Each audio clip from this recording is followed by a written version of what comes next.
Assalamualaikum warahmatullahi wabarakatuh. Ini adalah video pembelajaran teknik otomotif. Pada kesempatan kali ini kita akan sama-sama belajar tentang anti-lock brake system. Materi anti-lock brake system ini adalah kelanjutan dari dua materi sebelumnya, yaitu rem mekanis dan rem hidrolik. Nanti setelah kita membahas anti-lock brake system atau ABS ini, kita akan sama-sama belajar tentang rem CBS ya, atau combi brake system. Baik, langsung saja kita masuk ke pengertian atau fungsinya dulu ya. Baik, langsung kita masuk ke slide ini ya.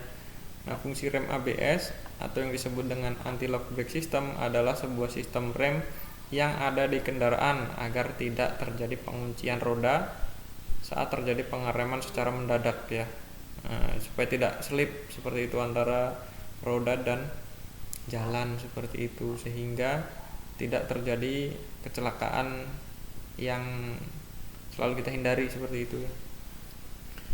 Nah, ini komponen-komponennya ada komponen brake ya, ada brake caliper, tune wheel, wheel speed sensor, ABS modulator. Nah, semua komponen ini akan kita bahas di video ini ya, di slide setelah ini. Nanti kita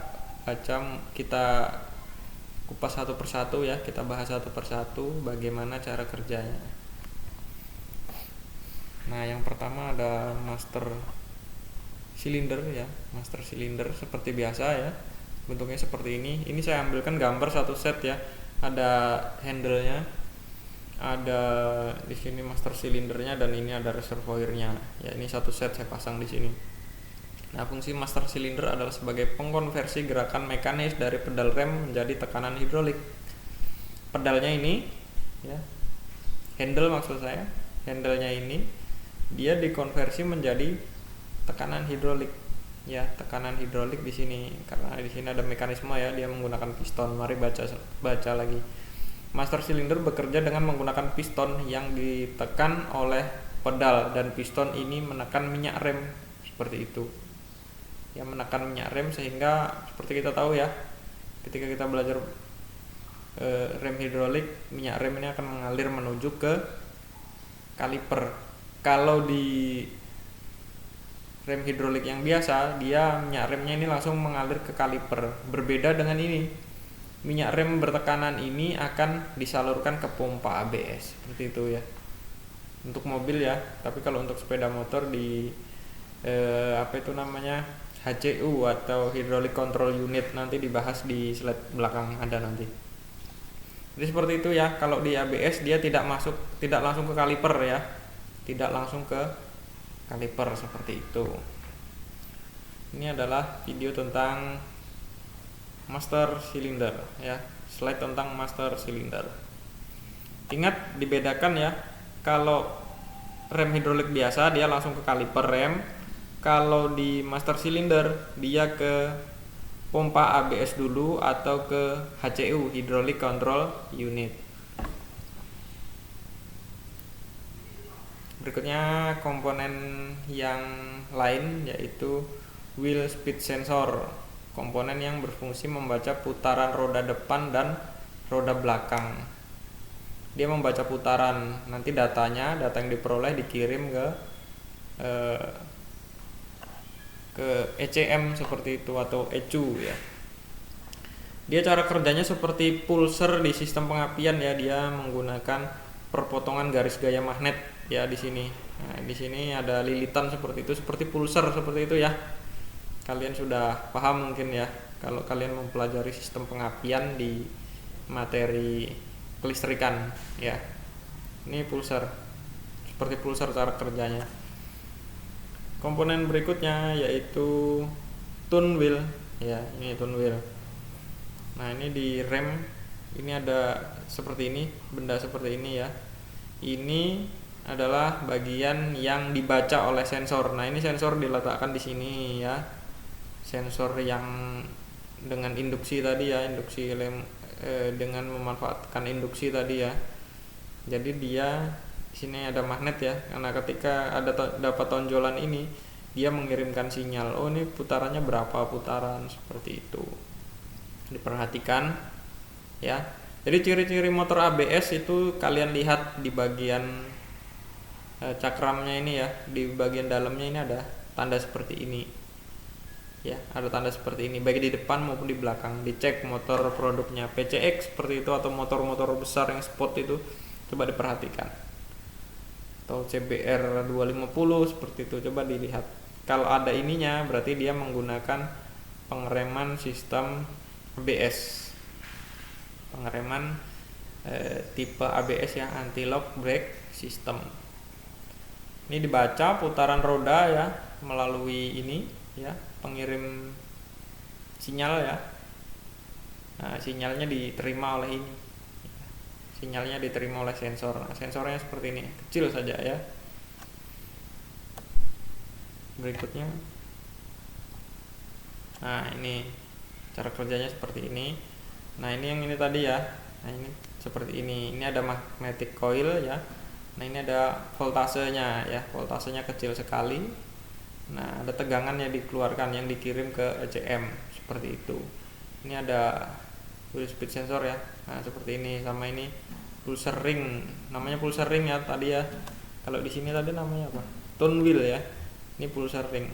Nah, jadi dipahami aja ya, ini beda-beda bahasanya.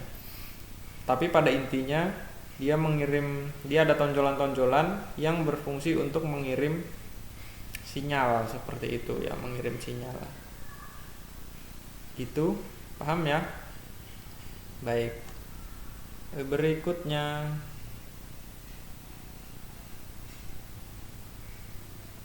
tunggu dulu. Sampai di sini tolong videonya di pause ya, di stop, dipelajari baik-baik ya. Dipelajari baik-baik kalau cara kerjanya seperti apa itu ya, persis seperti pulser pada sistem pengapian. Videonya ini diulang-ulang ya, diulang-ulang dari awal. Nah, ini diperhatikan tune wheelnya atau pulser ringnya ini di bagian depan ada ya, di bagian belakang juga ada. Nah, seperti itu. Nah, berikutnya adalah ECU atau Electronic Control Unit. Fungsi ECU pada ABS adalah sebagai perangkat processing unit untuk mengatur kapan waktunya, berapa lama interval katup terbuka dan tertutup. Selain itu, ABS kontrol modul ini juga mengatur kapan ABS pump harus bekerja, seperti itu ya. Nah, dipahami intervalnya seperti apa. Nah, yang berikutnya HCU, Hydraulic Control Unit. Ini berfungsi sebagai pengontrol pengereman agar tidak terjadi penguncian pada salah satu roda atau lebih ya, atau dua ya, kalau sepeda motor kan rodanya dua. Jika terjadi pengereman mendadak atau pada jalan licin, roda kendaraan dapat mengunci. Untuk itu HCU membebaskan tekanan pengereman pada roda yang teridentifikasi akan mengunci ya. Identifikasinya dari mana? Ya dari putaran roda tadi ya. Antara sensor dan pulser ring ya, atau tune wheel-nya tadi ya. Nanti datanya diproses di ECU seperti itu. Baru perintahnya dikirim ke sini. Nah, baru ini ada saluran lagi menuju ke bagian ini brake caliper sebagai output daya pengereman ABS. Nah, ini contohnya saya kasih yang merek mahal ya, Brembo seperti itu. Ini brake caliper. Jadi secara umum komponen-komponennya seperti itu ya. Tolong dipahami, diulang-ulang ya. Ini adalah komponen secara garis besar. Saya tidak menjelaskan detail karena kalian sudah belajar ya, belajar tentang mungkin selangnya di sini kan nggak saya tampilkan. Habis itu cakramnya kalau saya tampilkan nanti terlalu panjang videonya ya. Dan ini adalah slide terakhir ya, seperti itu. Slide terakhir seperti ini. Tolong diamati ya. Ini sebenarnya rangkuman dari video-video tadi ya, video dari slide-slide sebelumnya. Rangkumannya. Nah, ini ada di sini ada handle, ya ada brake caliper ya. Handle dan mohon maaf. Handle dan apa ini namanya tadi? Master cylinder ya, dan master cylinder. Dia jalurnya ya, ini selang ini. jalurnya menuju ke HCU, nah, Hydraulic Control Unit. Nah, jalurnya di sini ya. Dia kan biasanya dia langsung ke sini ya, kalau yang biasa ya langsung ke kaliper sini, dia enggak, dia masuk ke HCU dulu ya. Masuk ke HCU. Nah, setelah masuk ke HCU, dia menunggu perintah ya, menunggu perintah. Dia melihat dulu putaran roda. Ini putaran ya. Ada putaran roda, di sini ada sensor dan tune wheel ya tadi ya. Nah, di belakang pun juga sama, di roda belakang. Jadi hasil yang dibaca oleh sensor depan dan sensor belakang, sensor roda belakang, dia dikirimkan ke ECU sini ya. Dia dikirimkan ke ECU sini. Baru di sini datanya diproses. Nah, setelah datanya diproses, dia memerintahkan HCU, caranya yaitu dengan mengirimkan sebuah tegangan ya, berupa solenoid ya. Dia mau terbuka atau tertutup ya. Nah, ada solenoid di sini. Jadi ketika ini terbuka atau tertutup, akan terjadi variasi aliran dari fluida yang berbeda-beda ya, tergantung dari HCU ya. Tergantung semua komponen ini berada di HCU seperti itu ya. Dan jangan lupa dia digerakkan oleh baterai ya. ABS ini bekerja dengan baterai ya, karena ECU sendiri dia membutuhkan tegangan listrik DC ya untuk mengoperasikan cara kerjanya. Jadi setelah kalian belajar slide-slide yang tadi, kalian pahami nih gambar ini, rute-rutenya. Mohon maaf gambarnya agak gelap ya, tolong dipahami saja ya, seperti itu bisa dipahami ya. Jadi komponennya ada ini master cylinder, ada HCU ya, yang secara umum HCU, habis itu ECU ya, tune wheel atau pulser ring tadi ya, dan sensor. Kalau solenoid aktuator ini menjadi satu kesatuan dengan HCU seperti itu ya. Paham ya? Tolong videonya diulang-ulang ya, mungkin saya agak kurang baik dalam menyampaikan, jadi saya harap videonya diulang-ulang supaya pemahaman kalian juga bertambah. Sekian dan terima kasih. Semoga video ini bermanfaat ya, dan dipahami dengan seksama ya, karena materi ini sangat penting keluar di ujian sekolah nanti ya. Dan yang paling dekat nanti di ulangan tengah semester ini akan saya keluarkan materi ini. Semoga bermanfaat. Wassalamualaikum warahmatullahi wabarakatuh.